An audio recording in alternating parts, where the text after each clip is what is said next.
Salam kerahiman. Hari ini tanggal 23 September.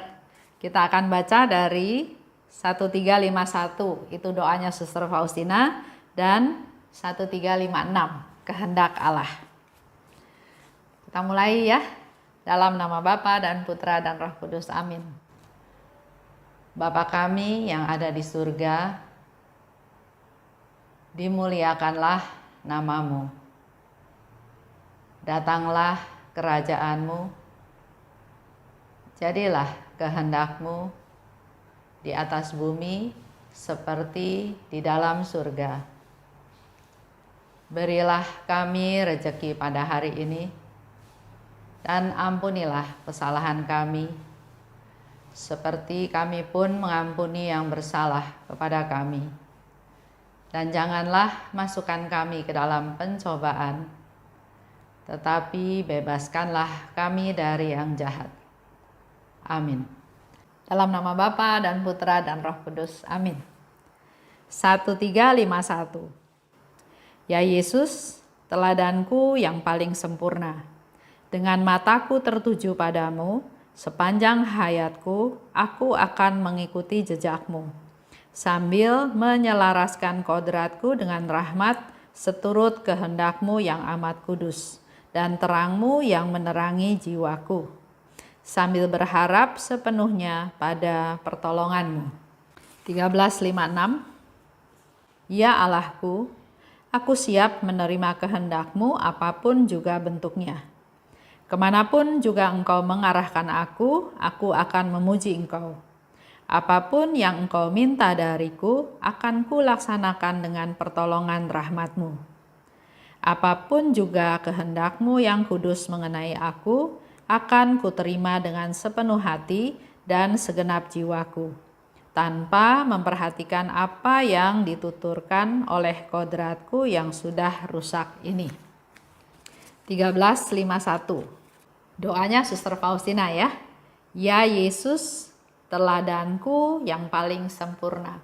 Jadi dia selalu melihat Yesus sebagai teladan hidupnya.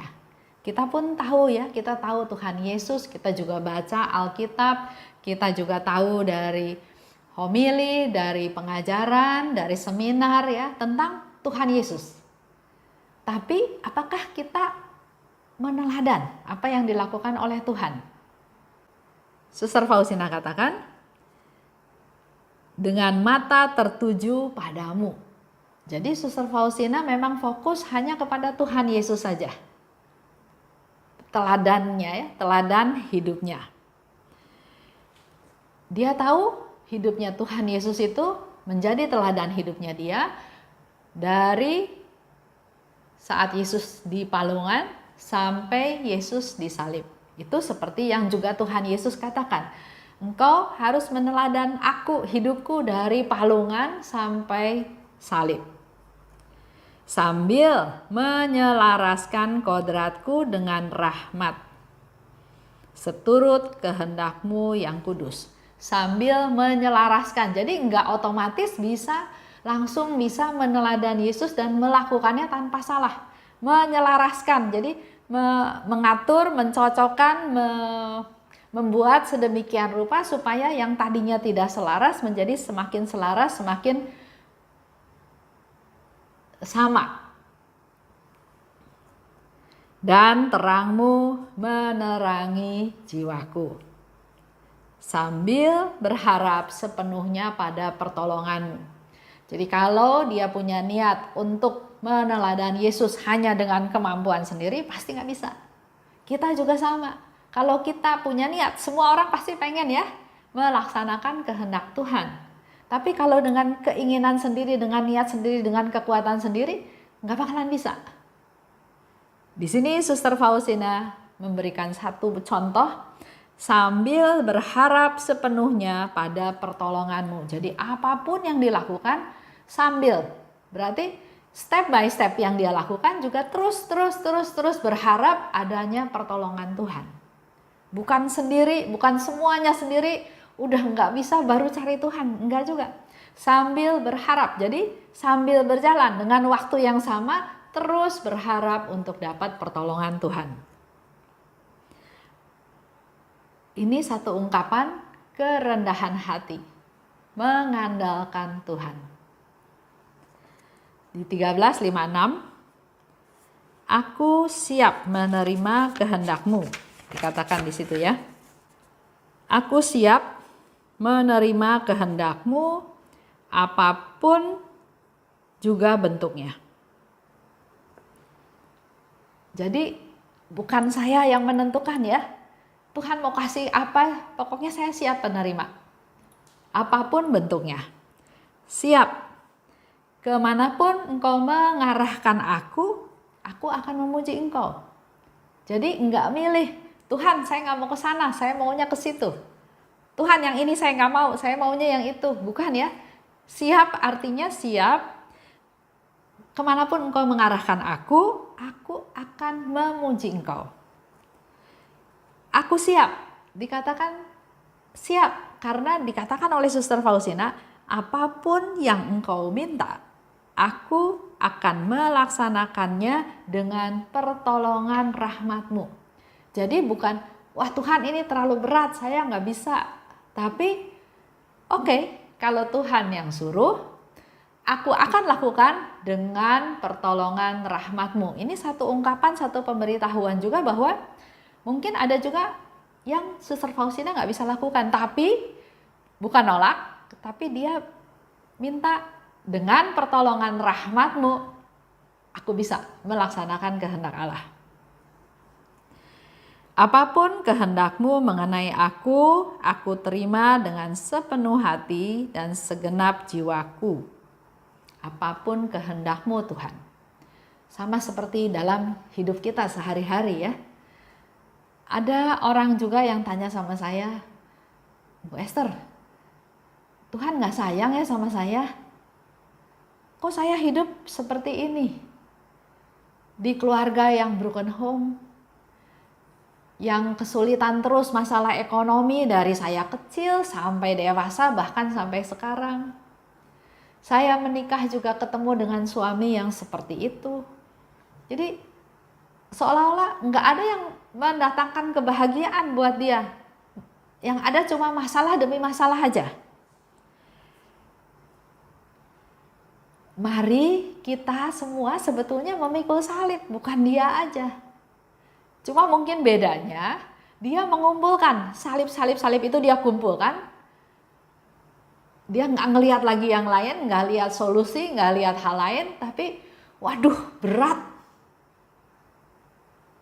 Padahal melalui salib itu sebetulnya ada hal-hal yang indah setelahnya. Kalau kita sanggup, kita memikul salib, kita jalani dengan sukarela, nanti ada hal-hal indah setelah kejadian-kejadian tersebut. Jadi di sini Suster Faustina katakan, apapun kehendak-Mu mengenai aku terima dengan sepenuh hati. Seperti yang tadi saya cerita ya, kalau dia kerjanya mengeluh-mengeluh aja, ya akibatnya yang dia terima ya cuma duka cita, keluhan, putus asa, marah, kesel, dendam. Tapi kalau mindset dia berubah, dia belajar menerima dan dia bisa mensyukuri apa yang dia alami, pasti hidupnya akan berbeda. Ada satu ibu, dia menikah, ternyata suaminya itu hidupnya nggak benar, hidupnya boros-boros, main perempuan sana sini, minum-minum, mabok, judi, pokoknya 3 serangkai itu dia lakukan semua. Perempuan, judi, dan mabok-mabokan. Si istri merasa, kok sial sekali hidup saya ketemu sama suami yang seperti ini. Tapi dia bisa mengolah permasalahan yang ada, dia bisa melihat, oke, suaminya nggak baik sama dia, suaminya menyusahkan dia, suaminya utang di mana-mana, tapi dia melihat keluarga suaminya, mertuanya, kakak iparnya baik sama dia, perhatian sama dia. Dan dia bisa mensyukuri hal tersebut. Walaupun suaminya seperti itu, tapi masih ada yang sayang sama saya. Masih ada yang memperhatikan saya. Dari tadinya dia menikah, dia berharap suaminya bisa membahagiakan dia. Dia merubah pola pikirnya. Kalau saya nggak bisa mengharapkan kebahagiaan dari suami saya, maka yang saya harapkan nanti adalah kebahagiaan dari anak-anak. Jadi fokusnya dia sekarang bukan hanya suaminya aja bermasalah, tapi fokusnya dia adalah bagaimana dia berjuang, berusaha untuk membesarkan anak-anaknya.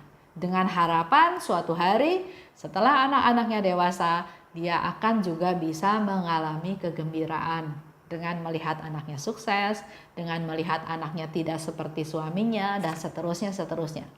Jadi kehidupan yang susah ya tetap dia alami. Nah di sini mau diceritakan, buat kita semua nggak ada yang kebetulan. Tuhan pasti punya rencana yang indah. Yang harus kita lakukan sekarang adalah menerimanya. Dikasih salib, diterima. Karena Tuhan tahu dia nggak bakal kasih kita salib sampai kita nggak bisa nanggung. Tuhan tidak akan membiarkan kita jatuh tergeletak. Yang Tuhan mau adalah kita menerimanya dan melaksanakannya. Seperti Suster Faustina katakan, apapun kehendakmu mengenai aku terima dengan sepenuh hati dan segenap jiwaku.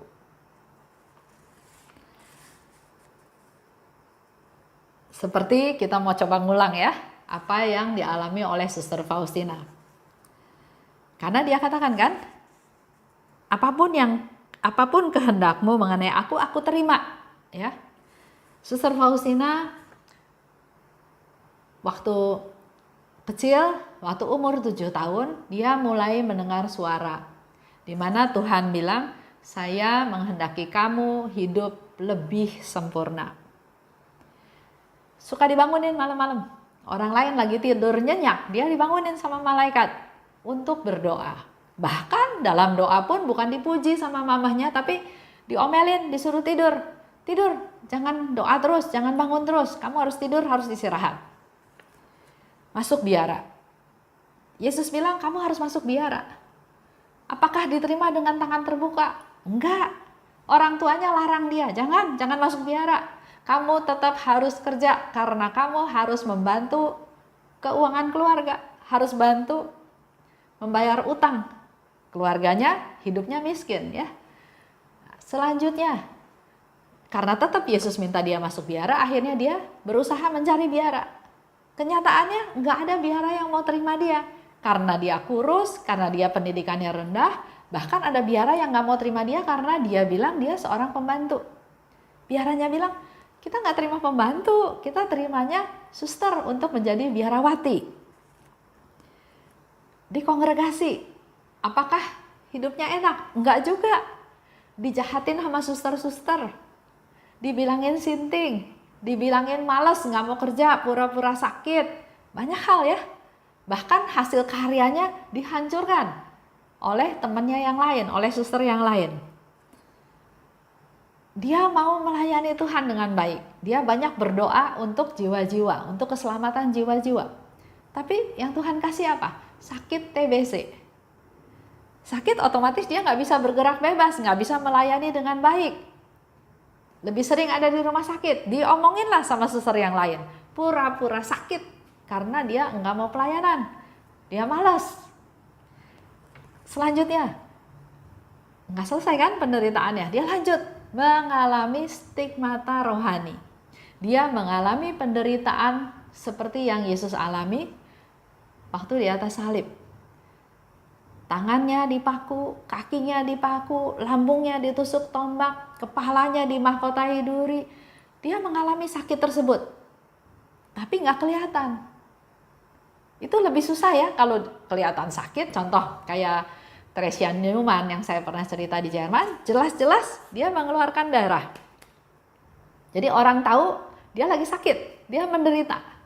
Tapi Suster Faustina ini biasa-biasa saja. Tapi dia merasakan tusukan duri di kepala. Dia merasakan tangan kakinya dipaku, lambungnya ditusuk oleh tombak. Tapi suster-suster lain nggak melihat penderitaan tersebut. Lanjut lagi, walaupun dia sakit-sakitan, tapi dialah satu-satunya suster yang tidak pernah menolak kalau dipindahkan. Di Polandia itu negaranya cukup besar, ya. Kongregasi ini ada di beberapa kota di Polandia. Jadi nanti dia dikirim ke Warsawa, dia dikirim ke Krakow, dia dikirim ke Rybka, dia dikirim ke banyak tempat, ke Walendorf, kemana-mana dia dikirim, ke Vilnius juga dia dikirim. Dipindah-pindah. Zaman dulu perjalanan sangat sulit ya. Padahal dia sakit-sakitan. Terus disuruh kerja. Kerjanya di kebun yang dia nggak punya pengalaman. Kerja di pabrik roti. Kerja di dapur. Kerja di ruang yang mengurus pakaian-pakaian suster. Pernah juga kerja sebagai penjaga pintu di biara. Yang Suster Faustina bilang, waduh, menjadi penjaga pintu seperti aku ada di padang gurun. Nggak punya teman karena sendirian aja.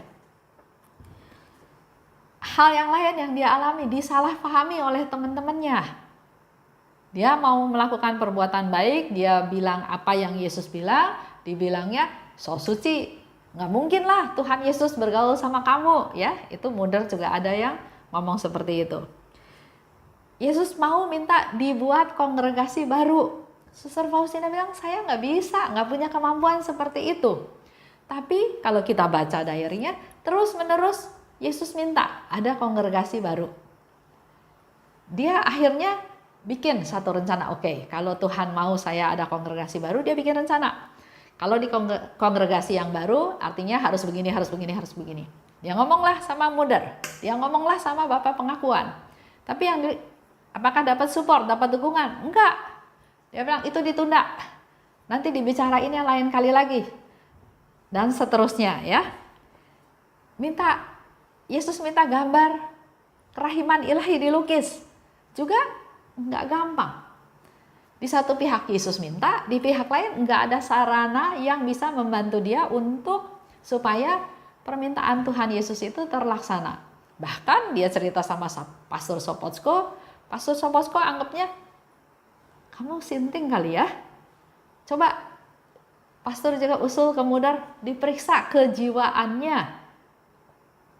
Setelah lewat suatu proses yang panjang, akhirnya dia disupport sama Pastor Sopocko untuk bertemu dengan pelukis untuk melukis gambar Yesus yang Maha Rahim tersebut. Pesta kerahiman. Yesus bilang, saya mau ada pesta kerahiman. Itu dari tahun 1931. Tapi nggak langsung terrealisasi. Bahkan awalnya nggak disetujui ada pesta kerahiman pada tahun 1935 ya. Tapi Pastor Sopocko minta izin lagi, bicara sama uskup. Akhirnya uskup mengabulkan. Dan itu pun kalau kita baca, Suster Faustina melakukan suatu pengorbanan, berdoa untuk supaya pesta kerahiman ilahi ini diizinkan oleh Bapak Paus.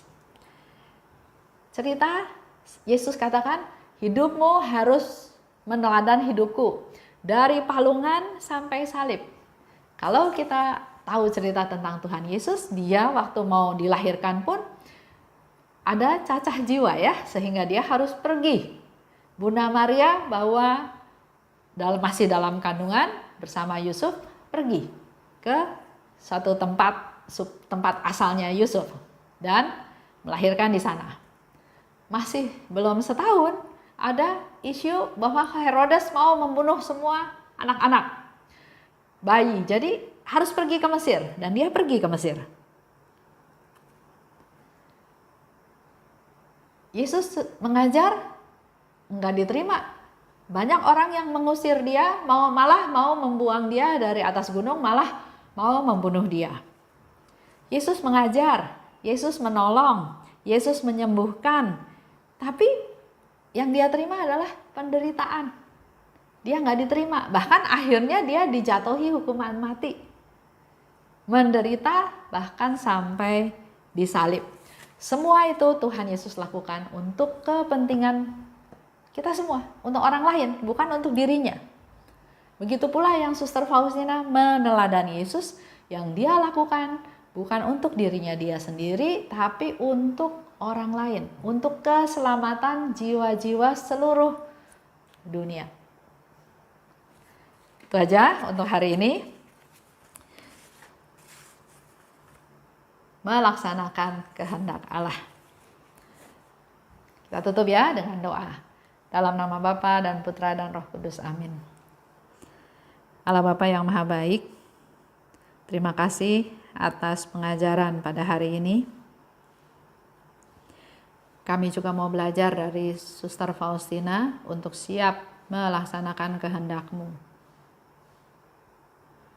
Jamahlah kami satu persatu ya Tuhan, urapilah kami, supaya kami diberi kepekaan untuk bisa mengerti kehendak-Mu, dan terlebih lagi berilah rahmat-Mu Tuhan, agar kami mampu melaksanakan kehendak-Mu. Biarlah semakin banyak orang merasakan kerahiman-Mu, semakin banyak orang mengalami kerahiman-Mu, dan juga semakin banyak orang menyebarluaskan kerahiman-Mu, agar seluruh dunia boleh merasakan kerahiman-Mu. Pimpin kami Tuhan, agar kami bisa meneladan Suster Faustina, meneladan Bunda Maria, dan terutama juga meneladan apa yang Yesus lakukan. Kemuliaan kepada Bapa dan Putra dan Roh Kudus, seperti pada permulaan, sekarang, selalu, dan sepanjang segala abad. Amin. Dalam nama Bapa dan Putra dan Roh Kudus. Amin. Salam kerahiman.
bersorak-sorai bergembira.